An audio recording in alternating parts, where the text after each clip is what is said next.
જ્યારે સદગુરુ કરે ને એ અનંત ઉપકાર કરે, કે અનંત ઉપકાર કરે પણ જન્મો જન્મ અને બધાય ભવબંધન તોડી નાખે.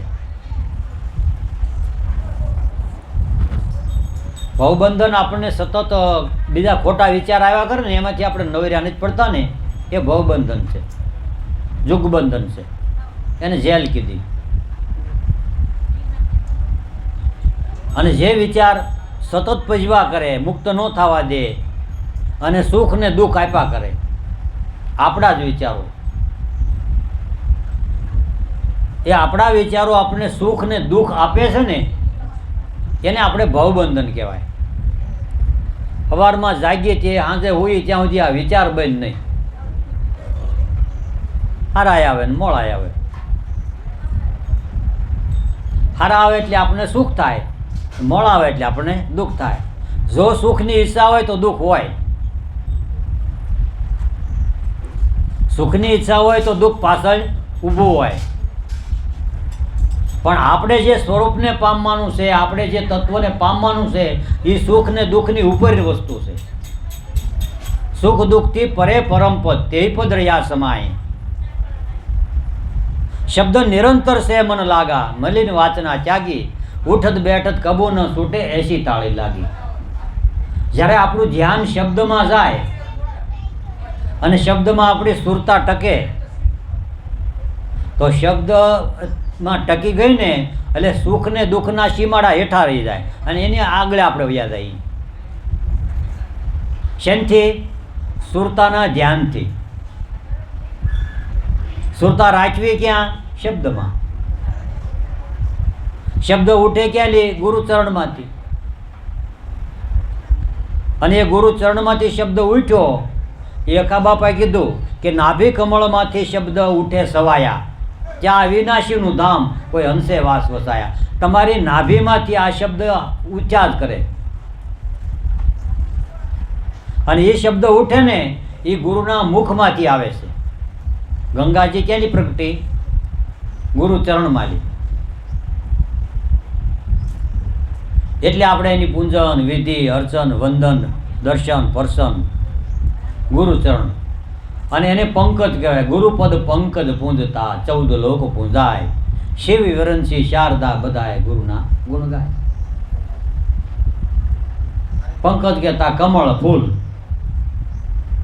કોઈ વ્યક્તિનું અંગ કે પગ કે કાંઈ પૂંજાતો નથી, એને નિમિત્ત આપણે માનીએ છીએ, પણ પૂજા ગુરુચરણની થાય.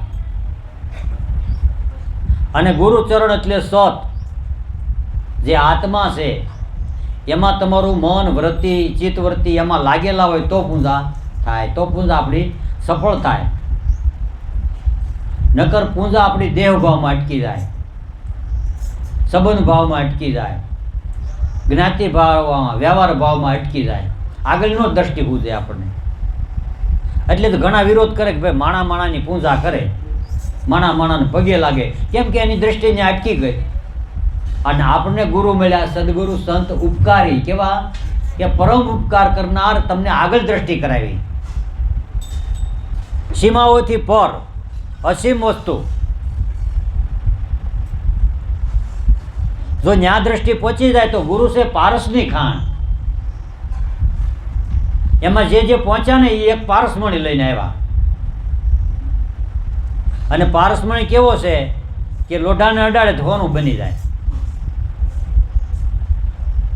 ગુરુદેવ તો પારસની ખાણ, રત્નની ખાણ, અણમોલ ખજાનો, અખૂટ ખજાનો, ખૂટે જ નહીં. ખર્ચત ન ખૂટે, ચોર ન લૂટે, દિન દિન બઢત સવાયો, પાયોજી મેને રામ રટણ ધન પાયો. આ મીરા ગુરુચરણમાં ગઈ એટલે એને ખજાનો મળ્યો. નરસિંહ મહેતા ગયા, એને મળ્યો. નરસિંહ મહેતા કીધું રામ નામ ધન મારે વાજે ને ગાજે, સપન ભેર માથે ભૂંગળ વાગે. સંતો અમે વેપારી રામ નામના. એટલે આવું જેને ધન પ્રાપ્ત થયું એ ગુરુચરણમાં પહોંચ્યા એમ ગણાય. પણ આપણે ગુરુચરણમાં નથી પહોંચતા, દેહભાવમાં અટકી જાય. એટલે દેહભાવમાં અટકી જાય એટલે દેહ દેખાય. દેહનું કર્મ લાગુ પડે, જ્ઞાતિ લાગુ પડે, વર્ણ લાગુ પડે, રંગરૂપ લાગુ પડે, જાતિ લાગુ પડે. હવે એનાથી આગળ જવાનું હતું તો આપણે ત્યાં અટકી ગયા, એટલે આપણી પૂજા સફળ થાય નહીં. અને ન થાય એટલે આપણે ખોટું નિષેધ કરીએ એનો, એટલે ઉલટાનો કર્મ બંધાય. જ્યારે સદગુરુની દયા કૃપાથી આપણે એ બધી ભ્રમણાઓ ભાંગી જતા અનંતમાં ધ્યાન વયું જાય.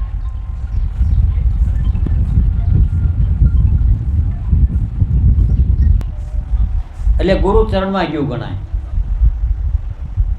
હવે ત્યાં વ્યક્તિ દેહ બધું કાંઈ નથી, કાંઈ નથી, કાયાય નથી અને કર્મય નથી. કર્મ ધર્મની ભ્રમણા ભાંગી લાલન સે લે લાયા. ત્યાં કર્મે નથી ને ભરમે નથી ને ભ્રમણા બધી ભાંગી જાય. અવળા હતા એ સવળા કીધા, લખ્યા ફેર લખાયા, સંતો આ મુનિવરે મન સમજાયા. સમજી સાલ્યા શબ્દે ગુરુના, ક્યાં આલ્યા? ગુરુના શબ્દે. તો પરિભ્રમ કોપાયા, તો ભગવાનના ધામમાં તમે જાઓ અને આખુટ ખજાનો મળે. આ સદગુરુની કૃપા મળે. આ સદગુરુ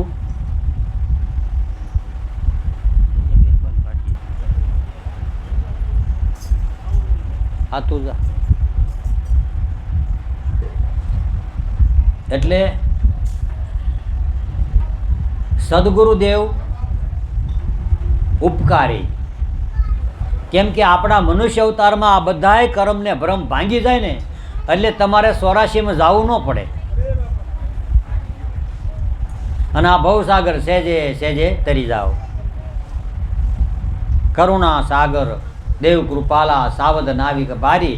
એવી કરુણા જીવ ઉપર કરે છે કે આ સંસારરૂપી સમુદ્ર તમે તરી જાઓ.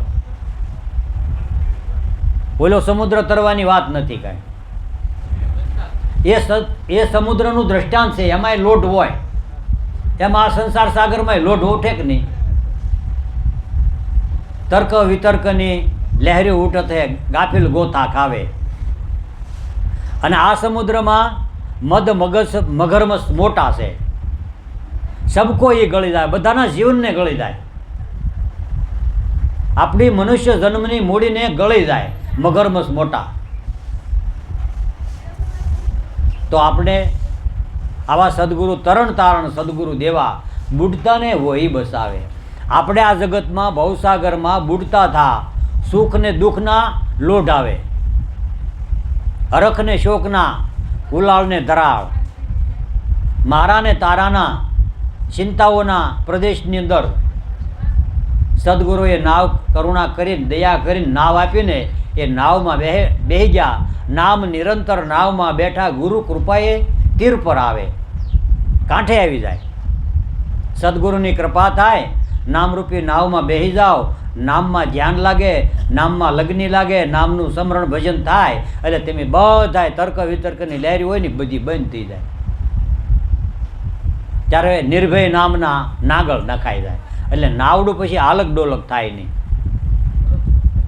હરખ શોક થાય નહીં, ઊંચ નીચ થાય નહીં, સુખ દુઃખ થાય નહીં, હાનિ કે લાભ કાંઈ ન થાય.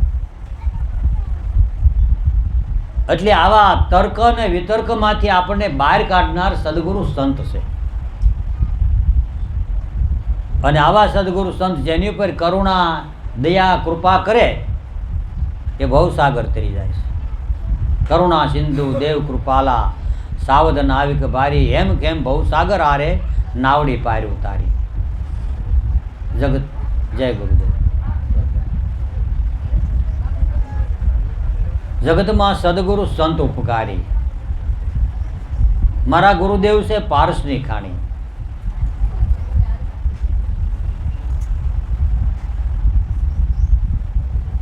દેશ દેખાડી મમતા મટાડી કર્મનું પોટલું પાળી. દરેકની માથે આ પોટકું કર્મનું છે, જે ભોગવીએ ને આપણે. ઘણી વાર આપણને એમ લાગે કે હવે આપણા કર્મ કપાઈ ગયા, સુખી સહી, ત્યાં તો પાછળ દુઃખ જબરજસ્ત ડુંગર જેવડું ઊભું હોય. ત્યાં કરીને અને ભવસાગર પાર કર્યા. ભવસાગર પાર થઈ ગયા એટલે તમારા માથે મોટું જોખમ હતું, 84 લાખ યોનીનું કરજ, એ તમે છૂટી ગયા. છૂટી ગયા એટલે તમને અત્યારે તમને મુક્તિ મળી ગઈ. ઘણાને એ નથી ખબર કે મુક્તિ ક્યારે મળે ને કેમ મળે, એ વાટે છે. અને કદાચ આપણને એમ થાય કે મર્યા પછી મુક્તિ મળે, તો એ કાંઈ વાટે રહેવાનું નથી. કેમ કે કોઈ મર્યા પછી કોઈનો સંદેશો આવ્યો નથી, કોઈની તાર ટપાલ કે કાંઈ આવ્યો. હા, અને જીવતા જે મોક્ષને કિનારે ઊભા ને એ બધું લખીને ગયા, કહીને ગયા કે એક શબ્દ મારા ગુરુએ દીધો લીધો લખીએ લગ્ની કરી. દાસ દયાનંદ બ્રહ્માનંદ ચરણે કે હવે હું 84 ન ઉપરી, આમ પડકારો કરીને કહી દીધું, આનંદથી કહી દીધું, અભિમાનથી નહીં, ભાવથી ને પ્રેમથી. તો આપણી 84 સદગુરુ દેવે કાપી નાખી, એટલે ગુરુ ઉપકારી કહેવાય. અને ખરેખર આ બધાય તરંગોમાંથી મુક્ત થાવ ને ત્યારે સાચા જીવન જીવવાની મજા આવે છે. જેમ બાળકને કોઈ તર્ક ન હોય તો આનંદમાં જીવન જીવતા હોય, એને સુખ દુઃખ બચપન હરગમ સે બેગાના હોતા હે. બાળક અવસ્થા છે ને એને ગમ અડે નહીં, દુઃખ ન અડે, કારણ કે એ આત્માની નજીક છે. હજી દેહ ભાવમાં નથી, મનમાં કે બુદ્ધિમાં ક્યાંય નથી, ઇન્દ્રિયોમાં ક્યાંય નથી. એટલે પ્રાણગામી એને હંસ કહેવાય ને હંસ છે ને એ શુદ્ધાત્મા કહેવાય, એટલે એને કાંઈ દુઃખ નથી. પણ જેને દુઃખ છે ને એને સુખ મળે તોય અનુભવ ન થાય. સુખ મળ્યું હોય તો દુઃખમાં ઘેરાયેલાનો શું અનુભવ થાય? આપણે બીમાર હોય ને 56 ભોગ આમ થાળીમાં પીરસાણેલા હોય તો ગળે ન ઉતરે. કેમ ન ઉતરે? દુઃખમાં ઘેરાયેલા છે. પણ એલા ભાઈ તને અમૃત ભોજન મળ્યા, ખાઈ લે ને, તું તારે ખાવામાં તને શું વાંધો? એ કે પણ ગળે કોળિયો ઉતરે એમ નથી. એક કોળિયો ગળે ઉતરે એમ નથી. અને આપણો અંદરથી માયલો ના પાડે કે એક કોળિયો જો ગળે ઉતાર્યો ને તરત જ ઉલટી થાય કે નહીં? એમ ઉત્તમ વસ્તુ અધિકાર વિના મળે તદપીને અર્થ ન તરે. પ્રેમરસ એના ઉરમાં ઠરે જે કોઈ પ્રેમ હશે તરે. મત્સ્યભોગી બગલો મુક્તા ફળ દેખી સાસ નું તરે. એ તો હંસ હોય ને એ જ મોતી ચણે. બગલો એના ભાગ્યમાં નથી, એનો આહાર એ ન કરે. નકર બગલો ને હંસલો બે સરોવરની પાળે જ ઊભા બેઠા અને બે આંખ બંધ કરીને સમાધિ કરે. આપણને એમ લાગે કે આમાં કયો ભગત હશે, પણ આંખ ખોલે ત્યારે ખબર પડે એના મુખમાં આહાર થકી ઓળખાય ને. એમ આ જગતમાં આપણે દેહેથી બધા હરખા છે, રંગ ઉપર ઘાટ આકાર બધાના હરખા જ છે.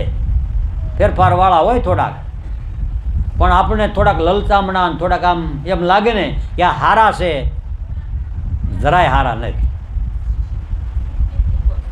એ તો નજીક પહોંચ્યા એને ખબર છે.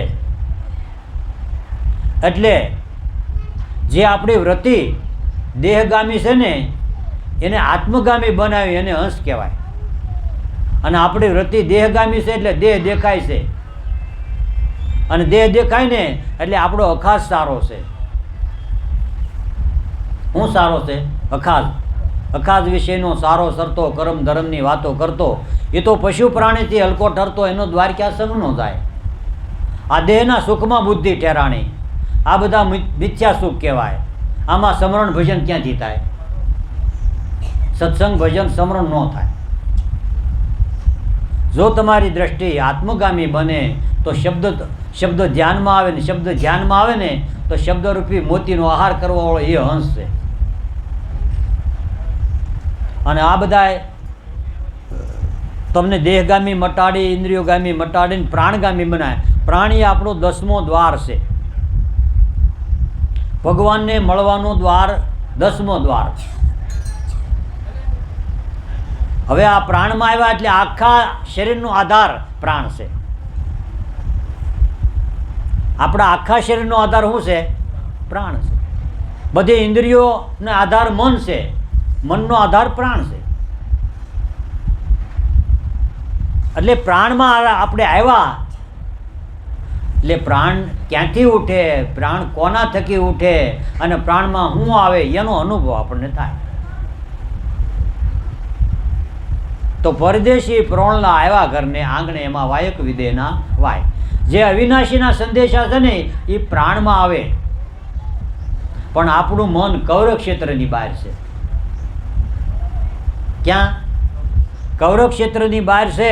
એટલે ભગવાનનો સંદેશો આપણને ન આવે. આપણું મન પ્રાણમાં આવે ને તો એ ટાવરમાં એવું ગણાય. એ પ્રાણ છે ને એ આ ટાવર છે, અને બધા સંદેશા એમાં આવે. ટાવર ન હોય તો ફોને હોય, બેલેન્સે હોય, બેટરી હોય, બધું હોય. વિદેશી એટલે આત્મદિશાના સંદેશા પ્રાણ મારફતે આવે, અને પ્રાણમાંથી આવે મનમાં, અને મનમાંથી આવે વાણીમાં, અને વાણીમાંથી આવે આપણા કાનમાં. તમે બોલો ત્યારે સંભળાય ને, હું બોલું તો ત્યારે તમે સાંભળો, તમે બોલો ત્યારે અમે સાંભળીએ. પણ જ્યાંથી શબ્દ ઉઠે એ જગ્યાએ પાછો હમાવી દેવાનો છે. આ કાનમાં આવ્યો ને અને એને પાછો વાળવો તો ક્યાં જાય? કે આપણા મનમાં આવ્યો. મનમાં આવ્યો તો પાછો ક્યાં જાય? પ્રાણમાં જાય. પ્રાણમાંથી પાછો ક્યાં જાય? સહજ શૂન્યકી માય પરમહંસ કા વાસા. પરમહંસ રૂપે તમારા આ શૂન્ય અંદર, પ્રાણની અંદર શૂન્ય છે ને એ કોઈ અવસ્થા વિચારશીલ વિચાર નથી, શૂન્ય અવસ્થા. અત્યારે તમે શૂન્ય થાવ ને તો શબ્દ સાંભળી શકો. તમારી અંદર સતત વિચાર હાલતા હોય ને તો તમે શબ્દ ન સાંભળી શકો, તમારી અંદર ન ઉતરે, ઉલટી થઈને બહાર નીકળી જાય. આ રોગ કહેવાય, ભવરોગ કહેવાય. અને આ બધા રોગ કાપવાનું આ સદગુરુ આપણને નામ વચન આપે, ઔષધ આપે. અને એક રોગનું ઓસડ તાર મારા આ એક ગુરુજીનું નામ. જેનું સેવન કરતા ભવરોગ જાય, જેનું સેવન કરતા આ બધા રોગ મટી જાય. એટલે આકાશવાણી બ્રહ્મગીર્યા તે પ્રગટે હૃદય આકાશા, તે વિજ્ઞાની સત્ય સૌમ્યતા ન હોય કદી ઉદાસા. આકાશવાણી મહાપુરુષો જે બોલ્યા ને એ બધી આકાશવાણી છે. એટલે આ શબ્દ આકાશમાંથી પ્રગટ થયો. શેમાલી? અને બધા સંતો બોલે ને એ આકાશમાં જાય, આકાશમાંથી ટાવરમાં જાય. ક્યાં જાય? તમે પહેલાં અહીંયા ફોનમાં વાત કરો, અને વાત કરો પછી આકાશમાં જાય ને આજુબાજુમાં કવરેજ ગોતે, થાંભલો હોય તો પકડાઈ જાય તો લાગે સામે વાત, નકર સામે વાત પોગે નહીં. પહેલાં એક છે ઓફિસમાં જાય, પછી કવરેજ ક્ષેત્રમાં જાય, થાંભલામાં જાય, અને પછી જે વ્યક્તિને વાત કરતા હોય એની વાત થાય. આ બે ત્રણ જગ્યાએ વાયા થઈને વાત જાય. આપણને એમ લાગે કે સીધી વાત જાય, સીધી ન જાય. એમ ભગવાનનું એવું છે, આપણને એમ લાગે કે સીધો મળે, ન મળે. સીધો મળે તો બધાને ગુરુની શું જરૂર છે? સદગુરુ શરણે જવાની જરૂર જ ન પડે. પણ આ એના ભોમિયા છે બધા. ક્રમબાય ક્રમથી ત્યાં જઈને તમને પહોંચાડે અને બધી માહિતી આપે. અને આ ગુરુ ચરણભાઈ, આ બોડી ને બોર બે. તારે બોર ખાવા હોય તો જો આ બોડીથી અમે ખાઈએ છીએ, તમારે ખાવા હોય તમે ખાઓ. આવા ઉપકારી કોણ હોય? બધા છે ને વાત મોનોપોલીમાં રાખે, હતાડીને રાખે. એ કે બિયારણ જોતું લઈ જાઓ, વાડી નહીં દેખાડીએ, બગીચો નહીં બતાવી. અને ગુરુ દયાળુ છે ને, ઉપકારી છે ને, એ બે બધું બતાવી દે કે તમારે લેવું હોય તો ગમે તારે અહીં વહી આવજો. એની કાંઈ સાનું ન નાખ્યું, કાંઈ ભેદ જ નહીં, ખુલ્લું કરી દીધું. અને ખુલ્લું કરી દીધું ને આપણને એમ લાગે કે હવે એમાં તો કાંઈ નથી. કારણ કે પારખ વિનાનો પડ્યો પાદરમાં પથરાને પ્રમાણે. મૂર્ખ નરને હીરલો આપ્યો પણ ઓળખ્યો નહીં એંધાણે. મૂર્ખને હીરો આપો તો પારક ગતિ ન હોય તો પથ્થર લાગે, પણ એનું પારખું બનવું પડે. અને ઝવેરી આ જગતમાં સદગુરુ સંત છે. એટલે દેશ દેખાડી, મમતા મટાડી, કર્મનું પોટલું ભાળી, બ્રહ્મગ્નિમાં હોમી દીધું અવગુણ આપ વિચારી. એમાં ધ્યાન દો. એ ભલે બોલતો, એમાં ધ્યાન તમે ન દેતા અને કા ઓલપાવ યાદ આવો. એટલે સદગુરુ ઉપકારી કેમ કહેવાય કે ગુરુએ એનો દેશ દેખાડ્યો. જ્યાં બોરડી ઉગે ને, આંબો ઉગે ને ત્યાં, એટલે એ બતાવી દીધો. એટલે એ ઉપકારી તો ગણાય ને કે ભાઈ જો આ આંબામાંથી અમે કેરીયું લાવી, તમને મીઠી લાગી હોય ને તો એટલી યાત્રા કરજો. યાત્રા આપણે કરવી પડે. અને એ યાત્રા કરીને ત્યાંથી આપણને એમ લાગે કે કેરી લીધા જેવી છે, મીઠી ચીજ છે, ખાધા જેવી છે, તો એનું જે દામ હોય એ ભરી દેવું. કારણ કે ગમે એ વસ્તુનું મૂલ તો હોય કે ન હોય. તમે આંબો લેવા જાઓ તો એનું મૂલ હોય ભાઈ. કદાચ ઓછા વધુ થોડુંક કરાવે પણ મૂલ તો હોય. દરેક વસ્તુનું આ જગતમાં મૂલ છે અને એક જ વસ્તુનું મૂલ નથી. એ સદગુરુએ આપ્યું ને એ અણમોલ છે. શું છે? અણમોલ. અને એ બધું સત્સંગમાં વહેંચાય છે. મહિમા નાણાં ખર્ચે નહીં મળે, વણમૂલે સત્સંગમાં વહેંચાય. ઉગારામ દાદા અમારા ખેવટિયા, નાવડી ઉતારી સાગર પાર. કે એક એક વસ્તુ આપણને અણમોલ વસ્તુ આપી દીધી, હાવ ફ્રીમાં આપી દીધી, મફત આપી દીધી. પણ આપણે એના ઘરાક હોય ને તો હોરી એકી, નકર આપણે ઘરાક ન હોય ને તો હોરી ન એકી, લઈ ન એકી. એટલે દેશ દેખાડી, મમતા મટાડી, કર્મનું પોટલું ભાળી, બ્રહ્મગ્નિમાં હોમી દીધું અવગુણ આપ વિચારી, જગતમાં સદગુરુ સંત ઉપકારી. પૂર્ણો દેશ દેખાડ્યો અને માથે કર્મનું પોટલું હતું ને એ કે લાવ્યા અહીંયા મારી પાસે લાય. ગુરુ છે ને આપણા કર્મના પોટકા લઈ લે. આપણે ગમે એવા કર્મ કર્યા હોય ને એની હમું નથી જોતા. એ કે તારા હળવું થાય ને તો લાયો પોટકો. બ્રહ્માનંદે કીધું ધરી શિર પાપ કી મટકી, મેરે ગુરુદેવને ઝટકી, બ્રહ્માનંદને ફટકી, અગર ફૂટે તો ફૂટને દે, મુझे હે કામ ઈશ્વર છે, જગત રૂઠે તો રૂઠને દે.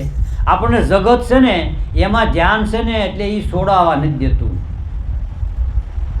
આ કર્મનું પોટકું છૂટતું નથી એનું કારણ જગતમાં બધાનું ધ્યાન છે અને બધા પોટકું પકડીને બેઠા. અને આપણને ગુરુ એમ કે લાય લાય હળવો થઈ જાને, તારે હળવું થવું એ કે લાય. અને આપણે ખરેખર જે જિજ્ઞાસુ છે ને, સમજણવાળા છે ને, એને સોંપી દીધું, આપી દીધું. અને આપી દીધું ને એટલે હળવા થઈ ગયા ને એટલે ફ્રી. ભય, ભ્રમણા ને ભ્રાંતિ ને એ બધું વહી ગયું. સુખ ને દુઃખ, હાનિ ને લાભ, જન્મ ને મરણ, મારું ને તારું, આની ભ્રમણાઓ તર્ક વિતર્ક બંધ નથી થતા ને એ આખું પોટકું ગુરુને સોંપી દીધું. અને ગુરુ કે અમારી પાસે ઘણા પોટકાયા પણ આ અગ્નિનો ભઠ્ઠો બળે ને નકર તો અમારી માથે આવે ને બધા. દેશ દેખાડી, મમતા મટાડી, કર્મનું પોટલું ભાળી, આ બ્રહ્મગ્નિમાં હોમી દીધું. પણ જ્યાં સુધી બળે નહીં ને ત્યાં સુધી એની જવાબદારી છે સદગુરુની. જો આપણે હોંપવું હોય તો બળી જાય, પણ ઘણાએ હોંપી દીધું પણ બ્રહ્મગ્નિ નથી તો ત્યાં હોંપ્યું ને તમને લૂંટી લે. એની પાસે બ્રહ્મગ્નિ નથી એટલે તમને મુક્ત ન કરે, બંધનમાં નાખે. ઘણા એવા ગુરુ છે અમુતા આપણને અજ્ઞાન બંધનમાં આવી જાય. એટલે જેને જેને આવા સદગુરુ મળ્યા એ બધાએ બંધનમાંથી મુક્ત કર્યા, છોડાવ્યા, હળવા કરી દીધા. અને જે જે આ જગતમાં હળવા છે ને એ જ ગુરુના ગુણ ગાય છે.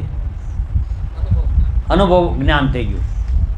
અને ગુરુના ગુણ ગાય એ હળવા હોય જ ગાય, ભારે હોય ગાઈએ કે હે હા. એટલે જેને જેને અનુભવ જ્ઞાન થયું, હળવા થયા એ ગુરુના ગુણ ગાય, પણ હળવા થયા એને જ ગુરુના ગુણ દેખાય. અને દેહના અવગુણ છે ને આત્માના ગુણ છે. આત્મા એ ગુરુ છે ને દેહ ગુનામ અંધારું અજ્ઞાન છે, અંધકાર છે. અને રૂ નામ પ્રકાશ છે તમારો આત્મા. ગુ ને રૂ બે શબ્દ છે. આ દેહમાંથી આત્માની અંદર પ્રવેશ કરવો યાત્રા એટલી છે, પણ આપણે એમનું યાત્રા થતી નથી. અનંતની યાત્રામાં જવું હોય તો આપણે જેમ સાંઈવલી કીધું ને કે સાંઈવલી કે ગુરુ બેજા વિમાનમાં તો વૈકુંઠ જતા વાર નહીં લાગે. સાંઈવલી કે કાનમાં સદગુરુની શાનમાં બેજા, વિમાનમાં બેજા. એટલે સદગુરુના દેશમાં જવા માટે આ વિમાનમાં બેહીને જવાય. આ વૈકુંઠ જવું હોય તો આ વિમાનમાં જવાય. અને એ વિમાનમાં મહાપુરુષો બેઠા આકાશમાં હાલે. એ ક્યાં હાલે? અને એ આકાશમાં હાલે ને એટલે એને કાંઈ બધું આ જગતમાં, દુનિયામાં, સમાજમાં બધું એક ગોણ હરખું લાગે. એ હેઠે દ્રષ્ટિ કરે ને તો નાનું બધું હરખું લાગે. અને આપણી દ્રષ્ટિ અહીંયા થોડ દ્રષ્ટિ થઈ ગઈ ને એટલે ઊંચું નીચું, મારું તારું, જાજુ, ખાડા ટેકરા એવું બધું દેખાય. અને ઓલાને એ કાંઈ દેખાતું નથી. એટલે આવા મહાપુરુષો ગગનગામી, ગગનમાં વેરે, ગગનગામી છે. પણ તમારી વૃત્તિ, તમારો વિચાર કોઈ જગ્યાએ અટકીને ઊભો ન રહે ને એને વૃત્તિ ગગનગામી થઈ કહેવાય. અને ગગનમાં શબ્દને ગોતે છે.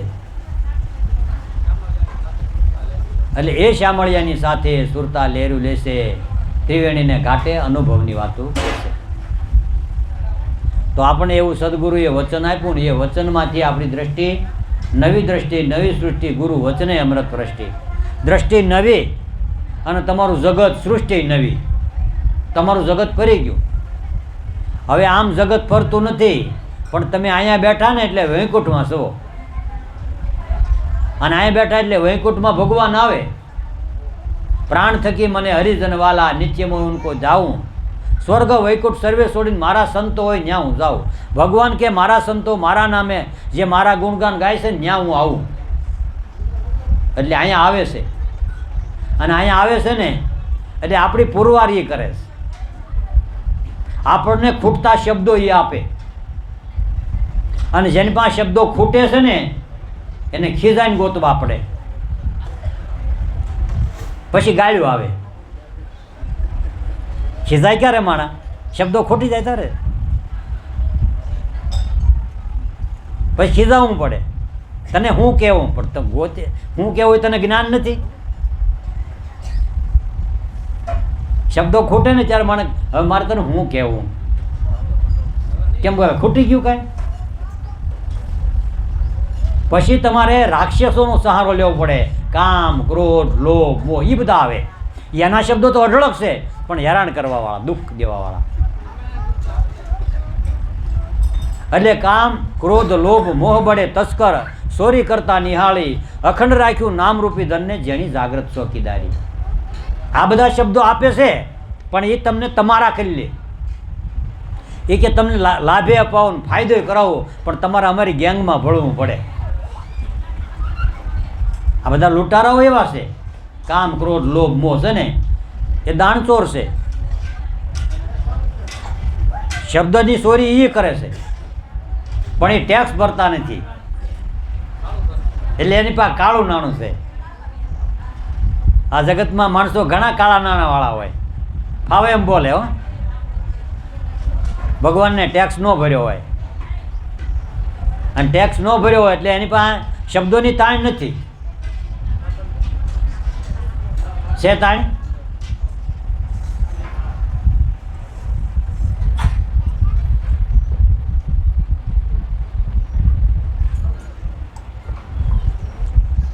પણ એનામાં જે ગયા ને એ ગેંગમાં જાય ને પછી પાછા ન આવવા દે. એ બધા એવા હોય. જો તમે એમાં ભળ્યા હોય પછી આમાં ન આવવા દે, અને આમાં ભળી જાવ તો પછી તમને એમાં ન જવા દે. શું આવ્યું?